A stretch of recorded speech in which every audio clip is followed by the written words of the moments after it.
Boundary, privacy ഇല്ലേ? ആണിനില്ലേ?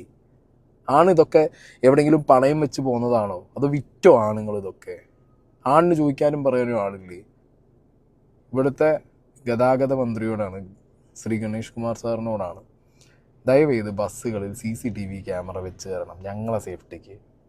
ദയവേത് ബസ്സുകളിൽ നിങ്ങൾ ഒരു ബാരിക്കേഡ്, ഒരു മറ വെച്ചതാ. ആണ് വേറെ പെണ്ണ് വേറെ. പിന്നെ ആണുങ്ങളോടാണ്, ബസ് കയറി കഴിഞ്ഞാൽ പെണ്ണുള്ള ഭാഗത്തേക്ക് പോവല്ലേ പ്ലീസ്. കാരണം എല്ലാ പെണ്ണുങ്ങളെയും പറയുന്നില്ല, ചിലർ അവരുടെ പേഴ്സണൽ റീച്ചിന് വേണ്ടിയിട്ട് മേത്ത് തട്ടിയാലോ അല്ലെങ്കിൽ അടുത്തൂടെ പോയാലടക്കം ക്യാമറ എടുത്ത് ഓണാക്കി വീഡിയോ ഇടും. സ്ഥിരം ഒഫൻഡേഴ്സ് ആയിട്ടുള്ള ഒരുപാട് പേരുണ്ട്, ഇല്ല എന്ന് ഞാൻ പറയുന്നില്ല.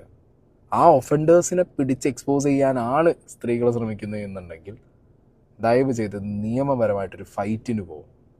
പോലീസ് സ്റ്റേഷനിൽ ചെല്ല്, വീഡിയോ പ്രൂഫ് കാണിച്ചു കൊടുക്ക്. ആ വ്യക്തിയെ പിടിക്കാൻ വലിയ പാടൊന്നും ഉണ്ടാവില്ലല്ലോ. വീഡിയോ മുഖം കാണിച്ചു കൊടുത്താൽ പോലീസ് പൊക്കിക്കഴിഞ്ഞാൽ അവന് പറയാനുള്ളത് അവൻ പറയും. ഇതിൻ്റെ സിമിലർ എക്സ്പീരിയൻസ് ഉള്ള ആൾക്കാരെ കിട്ടും. എന്നിട്ട് നിങ്ങൾ എക്സ്പോസ് ചെയ്യുക, എന്ത് വേണേൽ കാണിക്ക്, തേങ്ങാക്കൊല.